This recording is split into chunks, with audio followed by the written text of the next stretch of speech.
we're not taking the time to really understand the context when we interact with our scholars. What we see and how we react are based on our own biases, right?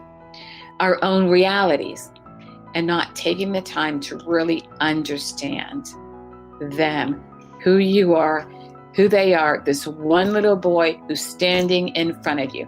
And the effects of not understanding them, not taking the time to do that, gets us where we are today. Welcome to the podcast for leaders in K-12 education. Whether you are in special education, HR, or the business office, whether you are a superintendent or a principal or a school nurse, we're bringing you stories from across the country to support you in the great work that you are doing. From Frontline Education, this is Field Trip.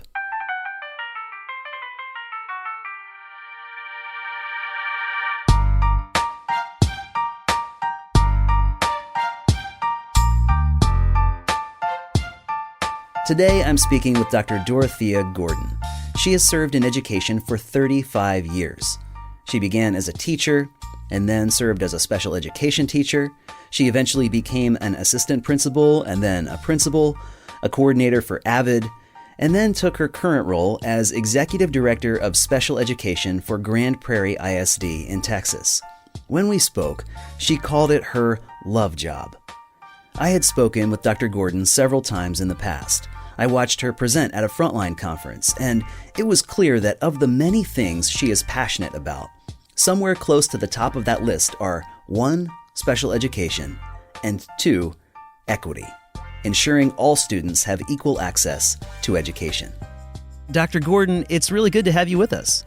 Thank you so much for inviting me. Well, I wanted to speak with you today about the topic of equity in special education in the U.S. And as a special educator, when you look around, can you tell me, what is your take on that? Do our schools have the kind of equity that you would like to see when it comes to special education? We have made great strides. However, we still have a lot of work to do when we look at equity for our special education scholars. I'd like us to start with a working definition so that we can all be on the same page when I'm talking about equity. And so when we look at equity, we want to ensure access to the services and opportunities that will given our scholars unique circumstances. So what does that mean? We need to ensure that we provide the structures and the tools that our scholars need to navigate their world, again, given their unique circumstances. So how do we know what services our scholars need? How do we determine what structures that we need to provide for them to function academically and functionally? These are the basic foundation guiding questions. What sources of data are needed to understand them? And so we need to make sure we have a clear picture on that. Okay, so at the beginning of this conversation, I was expecting a discussion about equity in special education to revolve around race. Questions like, are racial minorities more likely to be incorrectly classified for special education? And if so, why? And what's the way forward?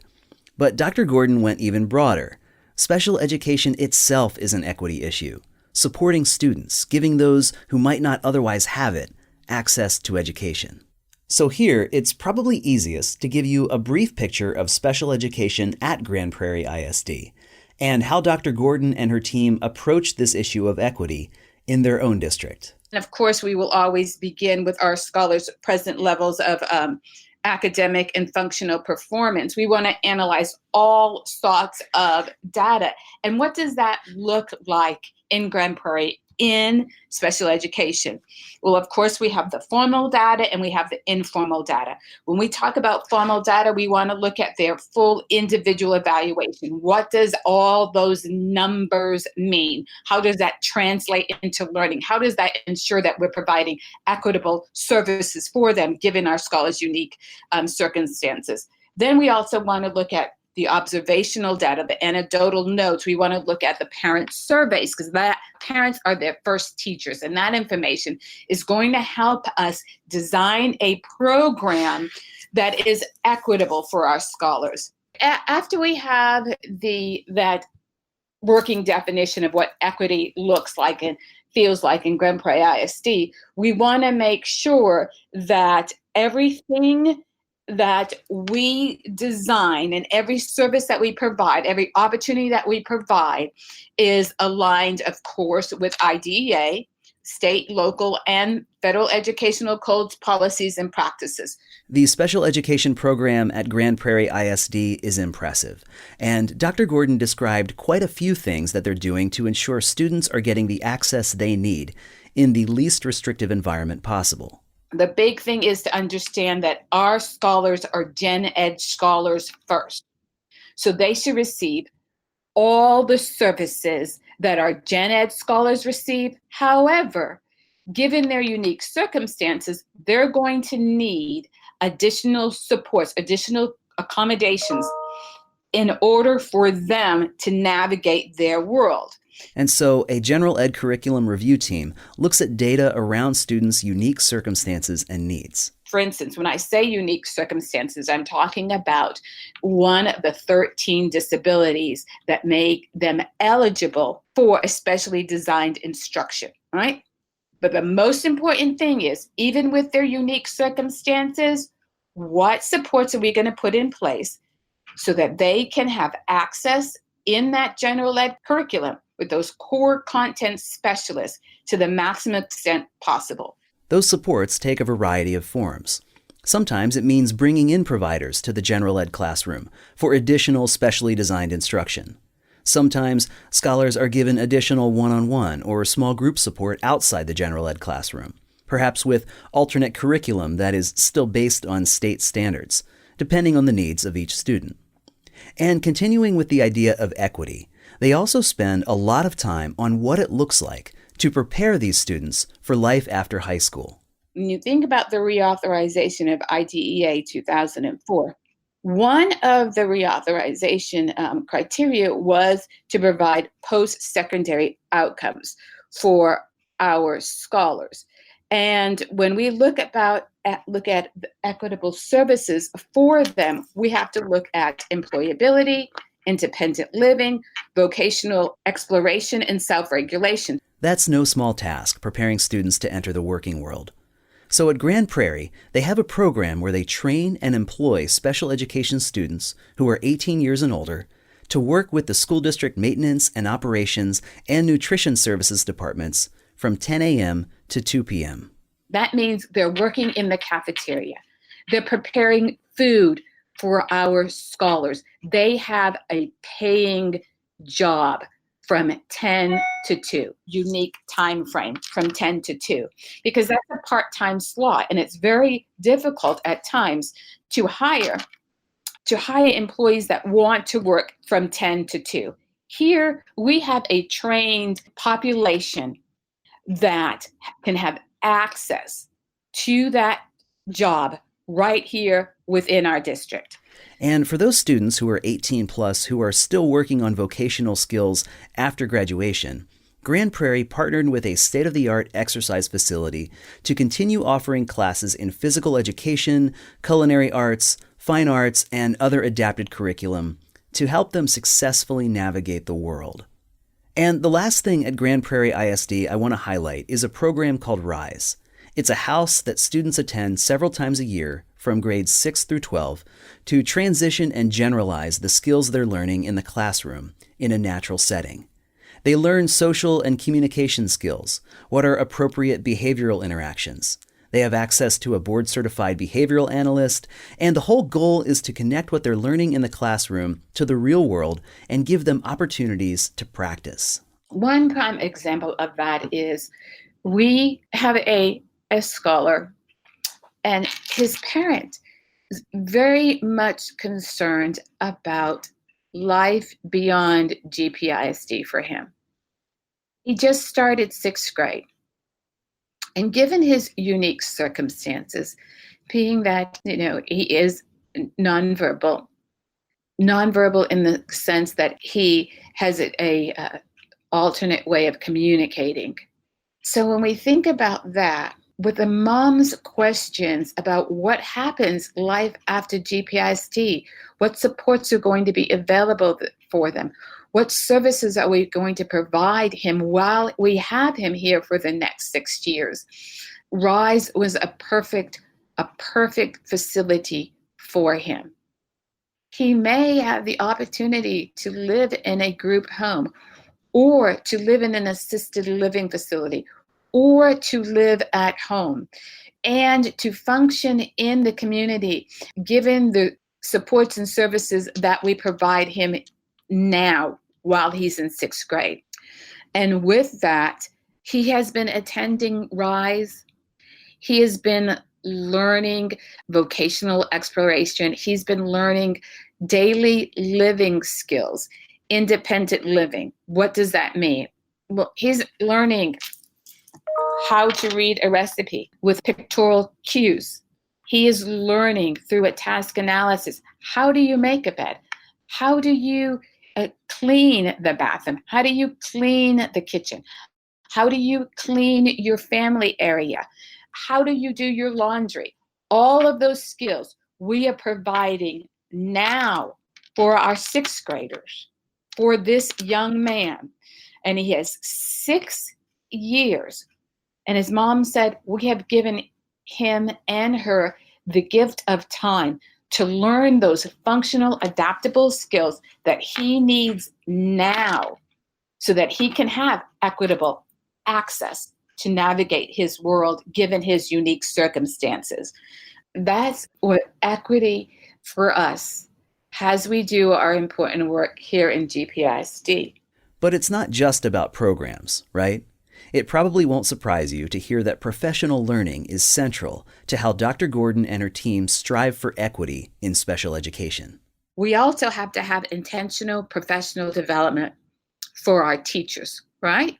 They have to know not only where our scholars are academically and functionally, but they also need to have the skills set to serve our scholars. And so what we do here is we have intentional professional development training, not only for our general ed teachers, because remember, they are our core content experts, but also for our special education educators, because those are the ones that are going to be delivering not only the academics, that specially designed instruction, but also the functional skills, those adaptive skills, what skills that our scholars need to navigate their world in real life settings.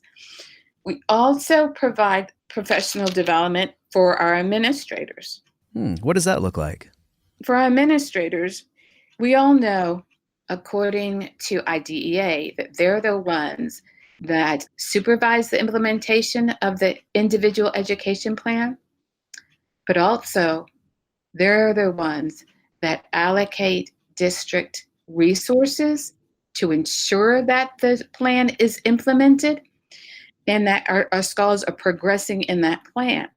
So first of all, we have an annual, what we call Keep It Legal training, so that they understand all the legal aspects and their responsibilities in ensuring that the IEP is implemented with fidelity and that there's ongoing progress monitoring, the same level of progress monitoring that you have for your gen ed scholars. Because remember, our SPED scholars are gen ed scholars first, with additional supports and services to navigate their world given their unique circumstances.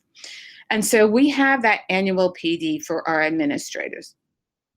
We also have several EPLCs, professional learning communities. And so what does that look like?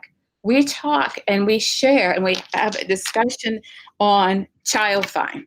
It is our responsibility to locate, identify, and evaluate any scholars in our community that may need our services. So we have that annual training on child find. They also provide training on administrator responsibilities, teacher responsibilities, how to evaluate special education teachers. They have training on specially designed instruction and how teachers can implement it. And Dr. Gordon stressed the importance of PLCs. So that they can have those robust, authentic discussions with the general ed teachers about the services and supports that our scholars need to access that curriculum. We also have been very much involved in the Lead Forward training, and that training for our special ed and general ed counterparts, basically it is about access to the state standards. What are the high yield standards that our scholars need? Because we all know that regardless of how we feel about state assessments, the state assessments are a part of public education, right? And so we want to ensure that through specially designed instruction, our scholars have the tools that they need through scaffolding of the learning on the end of our gen ed and special ed teachers so that they can master that state assessment. So we provide that type of training as well. So today is our staff development day for our district overall.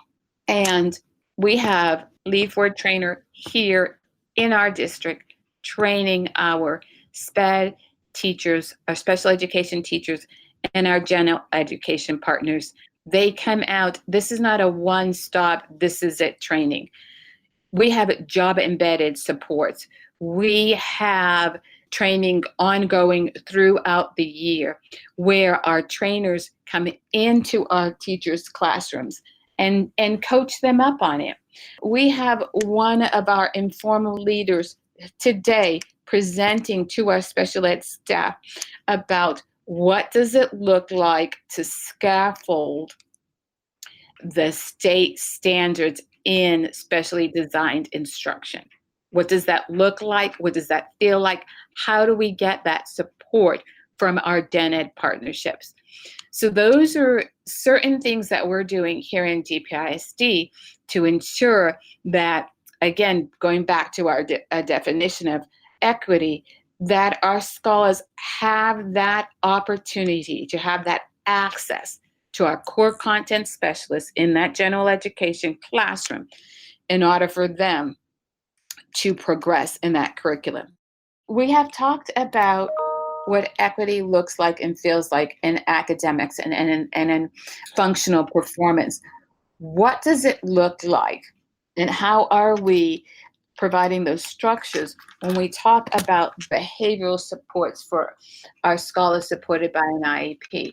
We all know across, unfortunately, our nation, the state of Texas, that our scholars supported by an IEP who happen to be African American, Hispanic males are disciplined at a higher rate than their counterparts, than their peers.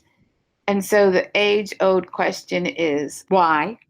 And what are we doing here in GPIC to address that? Well, the first thing is that we all know, and our superintendent has said this several times, no significant learning occurs without a significant relationship, right? And so we really need to focus on looking at how are we building relational capacity with our African American, Hispanic males supported by an IEP. How are we doing that? So in GPISD, we have started not only specifically for our SPED scholars, but for all of our scholars, looking at social and emotional learning. And our counselors have taken the lead on that and really looking at, of course, professional development is the most important thing, right? How are we doing that and why are we doing that? And how are we supporting our teachers understanding mindfulness, restorative practices, and self-regulation? Dr. Gordon told me a story about a young man who came up through the special education program at Grand Prairie. He has graduated and now he's employed. However, through his tenure here, he had a very difficult time with self-regulation, and he ended up in alternative school more times than I can count. So with our behavioral specialist on the special education side and our teams, we sat down and we thought we need to design a service just for this young man in mind, so that one, we can graduate him, very capable of graduating, very capable of doing the work, but most importantly, understanding what his behaviors were telling us and how we can support him through that. So they designed a program to provide therapeutic support, intensive behavioral support on a short-term basis at a separate facility. And even though it was designed with just this one student in mind, it didn't stop there.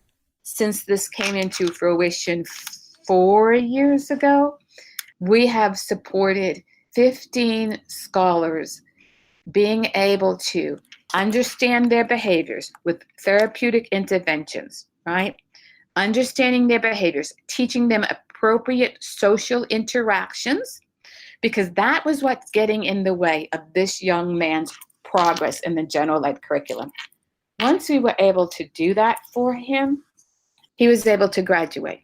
We have several who have, after providing 6 weeks of intensive therapeutic support, so that one, there are less inappropriate interactions with their administrators, with their teachers, with their peers, because we want to prevent them, right? We want to prevent them from ending up in alternative school because of their decisions, their behaviors at that one time, their violation of the school code of conduct. So before we even get there, we transition them over because we want them to make a 180 turn, not a 360, a 180 turn, right?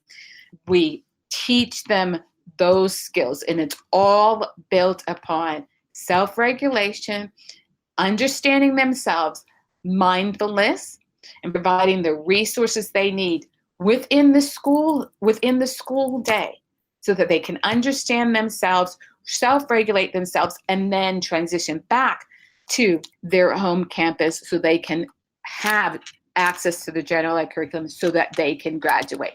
That is one example of how we provide equitable behavior centered around discipline with our scholars of African American Hispanic males. You mentioned that African American and Hispanic males are disciplined to an outsized degree compared to other students of other races or ethnic backgrounds. I'm curious why, and you got into it a little bit, but I'm curious not only why that might be the case, but also what effect does that tend to have both on those individuals as well as on those communities as a whole? Wow, that's a great question. Why does that occur? Are we all coming from the same reality? Are we all taking the opportunity to understand the context behind their behaviors and who they truly are, not only within the educational system, but within our nation as a whole? So when we react or interact with African American or Hispanic males, what context are we beginning with? Dr. Gordon told me about a book that she recently read, Talking to Strangers by Malcolm Gladwell. As I read it over Thanksgiving, I thought, we're not taking the time to really understand the context when we interact with our scholars. What we see and how we react are based on our own biases, right?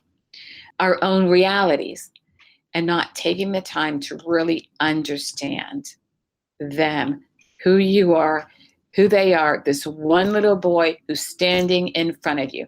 And first of all, we have to understand he's still a boy. They're still boys. They're not adults. They're still boys? Are we understanding them from that pretense? Or are we thinking we have a 6'2" African American male standing in front of me, towering over me? Understand that, yes, he's a 6'2" African American boy towering over you. How are you going to take the time to understand him first, right? And I go back to thinking about Stephen Covey, right? Seek to understand first, then to be understood. And it's so important when we're interacting with our males of color. Now, if I had the answer to why this occurs, I'd probably be a billionaire. But this is just based on my experiences, that being, a mom of 2 African American men now, but when they were in the public education system, that was my fear. I think that's every African American mom's or Hispanic mom's fear. Are you going to interact with my son has a child standing in front of you, or has what you've seen in society what you've experienced personally? Are you going to take him at the face value of what's happening in front of you and not put your own biases there? And the effects of not understanding them, not taking the time to do that, gets us where we are today across our nation. There are more African American males in our prison systems, Hispanic males in our prison systems, than their counterparts, right? Right. At the state level, for example, African Americans are incarcerated at more than 5 times the rate of whites. Just think about that, and then think about how are we indoctrinating them in the school systems? Are we really looking at the social and emotional aspects of the learning?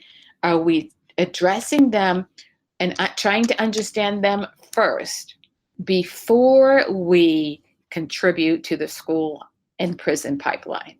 And what we do here in Grand Prairie within our SPED department is truly getting them those services, the supports, the opportunities, because it's not an achievement gap. A lot of people talk about the achievement gap. In our district, there's not an achievement gap, not statistically, right? It's about an opportunity gap.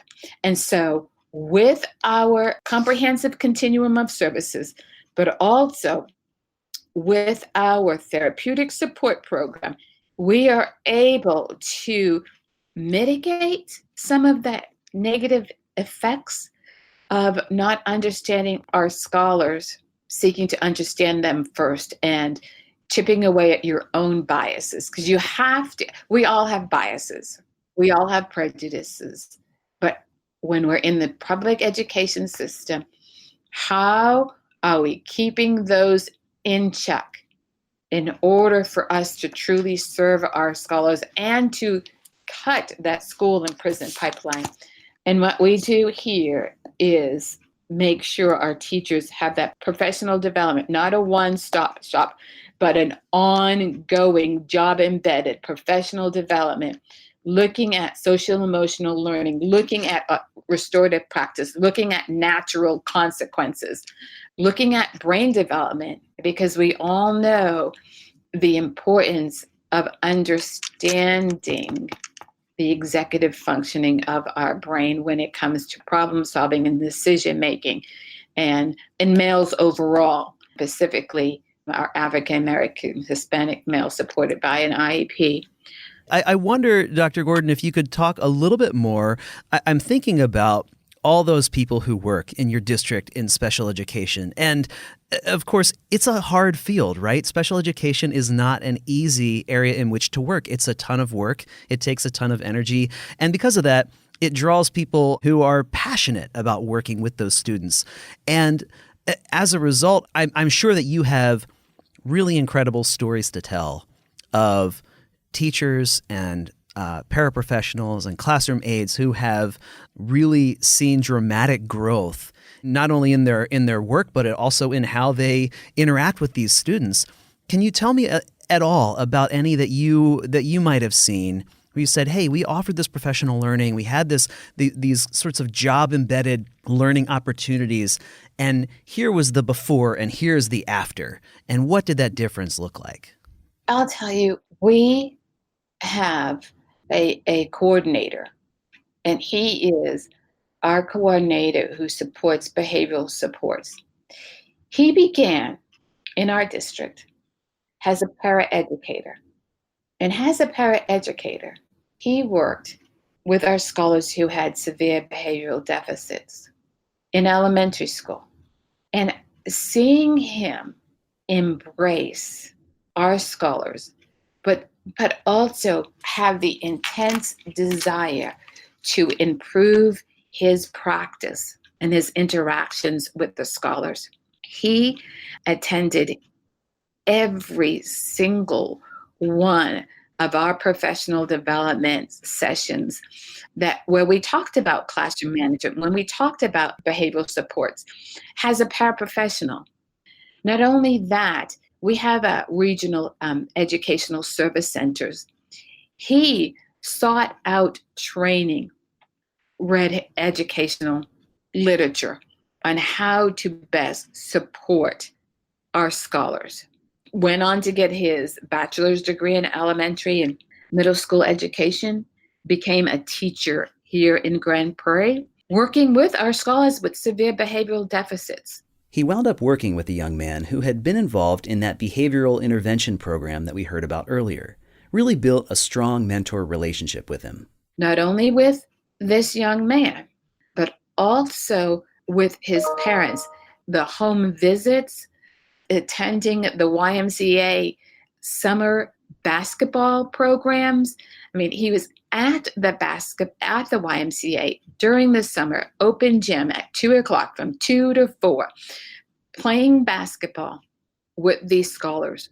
Went into one of our neighborhoods, a local rec center, again, during the summer, playing basketball with our scholars that he knew needed that relational capacity. And, we throw this word out, being a mentor, being a role model. It's more than that. It's being there for them, being in their environment, watching them, coaching them, talking to them, just having a everyday conversation with them in their reality. It goes back to that quote that learning becomes more relevant when it's connected to their reality. And being at the local YMCA, being at the local rec center, where they are during the day, during the summer, but also the midnight basketball open gym at the rec center. He was there being with them. To what do you attribute that to, his desire to learn about this so intensely and to build these kinds of relationships? In this case, what would you say was it that made him so driven to do this? Because he was one of them.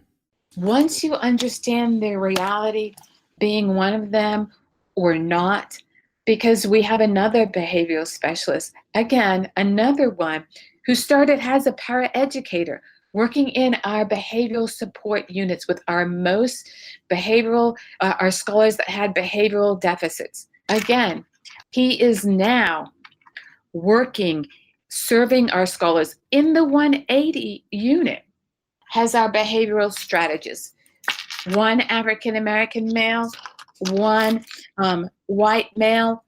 Our white male teacher did not come from their reality. Our African American teacher, our coordinator now, our behavioral specialist now came from their reality. One behavioral specialist now did not come from their reality.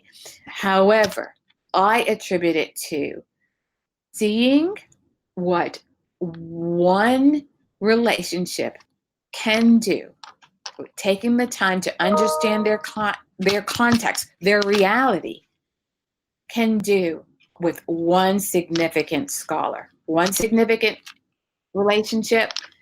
All the learning takes place, be it academic, behavioral, functional. That's what I attribute it to. The African American coordinator that we have over behavioral support, he now has his master's degree. Our behavioral specialist, again, started as a paraeducator, worked in our with our behavioral deficit, or scholars with behavioral deficits, and now teacher, now behavioral specialist. They did not only want to impact just those 2 or 3 scholars, 6 or 7 scholars they had in that classroom. They wanted to now impact the scholars, more scholars within across our whole district. They even train regional trainings in the state of Texas, both of them together. They do a great job, and I attribute that to it's your passion. It's not a job. It is your passion. It's what they love to do. It's what they know that they can make an impact on the scholars today, which will significantly impact their world at a later time.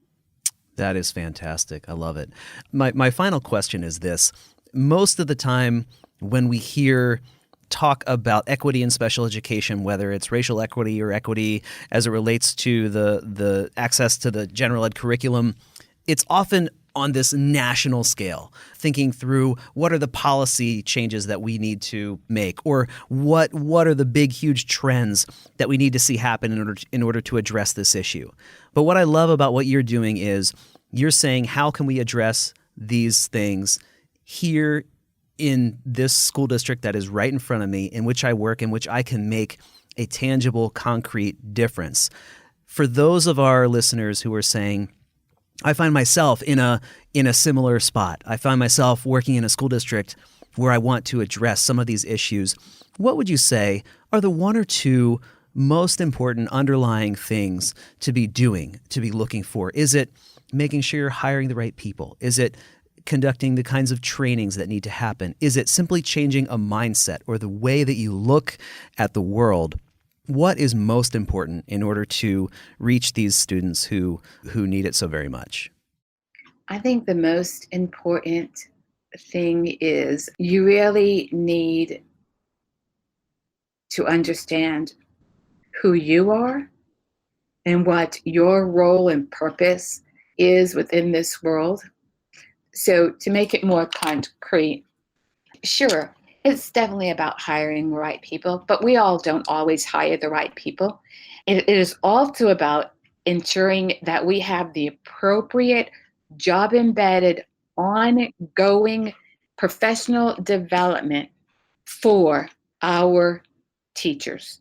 Because there's this great book, and I can't think of the author, but the title of the book is If You Don't Feed the Teachers, They'll Eat the Scholars, right? Well, students, they'll eat the students. If You Don't Feed the Teachers, They'll Eat the Students by Neela A. Connors.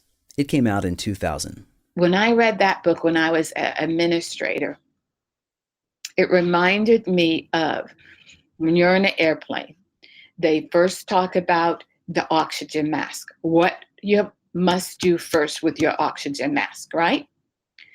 You have to first put it on yourself, and then you are to assist others, correct? And so with the professional development, we must ensure that our teachers are fully equipped in order to serve our scholars. So yes, it is all about hiring, and we have a screening process that we go through. A screening process that we go through when we interview and hire teachers. We also have to make sure, one, they believe in our mission statement, right? Do you have the same belief set that we have in this district for you to be a part of it? And that is focusing on our number 1 job, student achievement, okay?